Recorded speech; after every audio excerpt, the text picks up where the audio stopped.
mengucapkan Natal kan setahun sekali, tapi selain mengucapkan Natal kan kita masih bisa menyambung silaturahmi.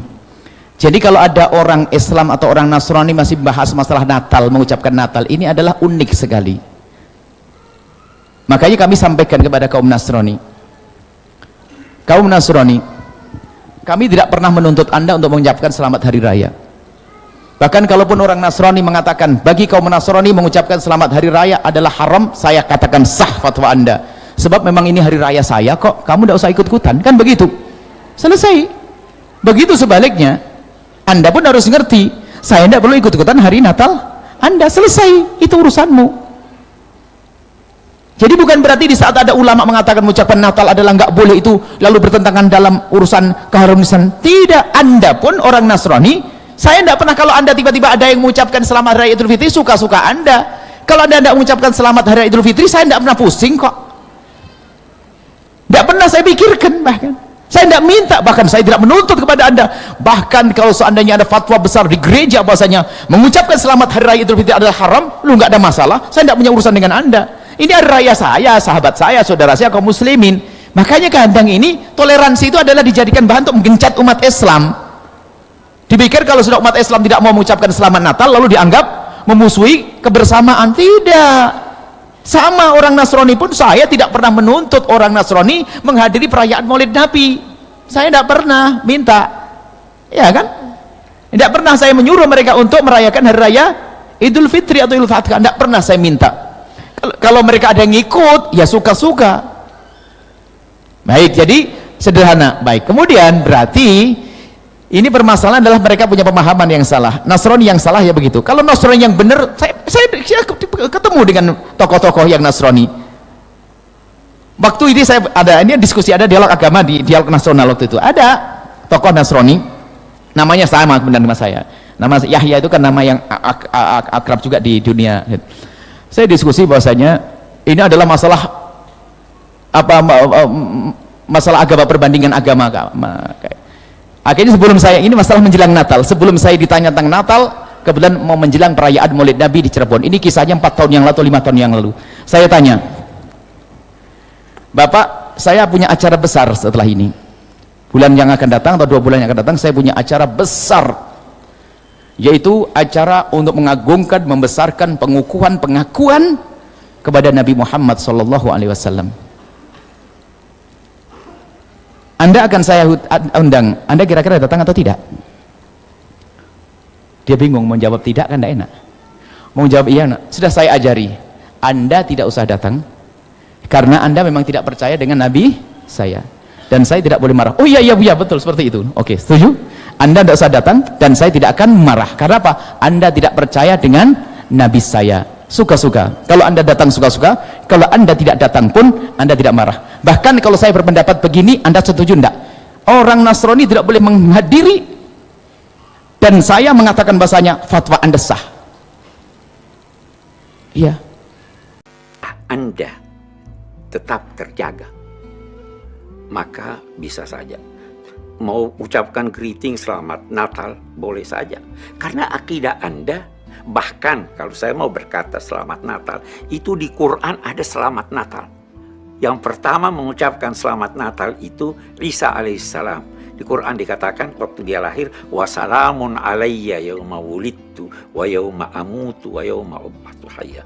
Salam sejahtera bagiku pada hari kelahiranku. Itu selamat Natal. Kita tidak, tapi kita tetap percaya bahwa dalam akidah Isa adalah bukan anak Allah, dia adalah Rasul. Itu sebabnya di timur, sebenarnya problem ini hanya di Asia Tenggara. Di Mesir itu Grand Sheikh Al-Azhar pergi berkunjung ke ini untuk ucapkan selamat. Kita bergembira dengan kegembiraan mereka, tetapi tidak mengganggu akidah kita. Itu boleh. Saya senang hadir di dalam satu masjid di sini pada hari-hari tertentu, ada orang-orang Buddha, orang-orang, kita hidup damai. Lakum dinukum waliyadin. Ya, saya kira itu, jadi saya tidak sependapat itu yang melarang. Terlalu sempit pikirannya. Sekarang begini, mempersatukan segala sesuatu itu mustahil. Gunung saja beragam, tumbuh-tumbuhan beragam, manusia beragam. Kita boleh jadi punya rambut sama hitam, tapi pikiran kita berbeda-beda. Nah, Al-Quran menggariskan satu prinsip, boleh berkelompok-kelompok, tapi jangan berkelahi, jangan berselisih. Ya toh? Nah, kita harus bisa berkata lagi, sebenarnya Allah mau kita berbeda, tapi Dia tidak mau kita bertengkar. Kalau Allah mau kita sama, Quran tidak bisa mengandung penafsiran yang berbeda-beda. Ada kata dalam, saya kalau berkata, saya belum makan, apa artinya? Bisa berarti saya lapar. Bisa berarti saya masih kenyang. Bisa berarti jangan habiskan makanan itu. Beda-beda kan? Ayat Al-Quran juga begitu. Anda faham begini, saya faham begini, itu faham begini. Semuanya bisa benar. Dan semua bisa salah. Tuhan memberikan kepada setiap orang yang punya otoriti untuk memberi pendapat bahwa kalaupun salah dikasih ganjaran. Jadi ada Syafi'i, ada Malik, ada Syiah, ada Salafi dan sebagainya. Kita jangan berkelahi. Kita mari, Al-Quran itu seperti hidangan ilahi. Semakin kaya orang, semakin beragam hidangannya. Ya. Apakah Anda marah kalau Anda undang saya, Anda siapkan teh, siapkan kopi, kalau saya pilih teh? Tak marah ya? Kalau ada yang pilih kopi silahkan.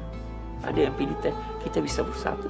Jadi kalau mau paham Salafi, mau paham Syiah, selama tidak bertentangan dengan prinsip-prinsip dasar agama. Itu titik temu. Yang salah kalau Anda maki saya. Yang salah kalau Anda kafirkan saya. Karena yang kafir itu dalam Islam yang tidak mempercayai rukun iman. Ya kan? Akidah. Kalau beda fikih, beda pandangan, beda ini, silakan. Tuhan juga mau kita begitu. Ikhtilafu ummati rahmah. Saya kira itu pendapat saya. Masyarakat kita itu tidak faham agamanya dengan baik.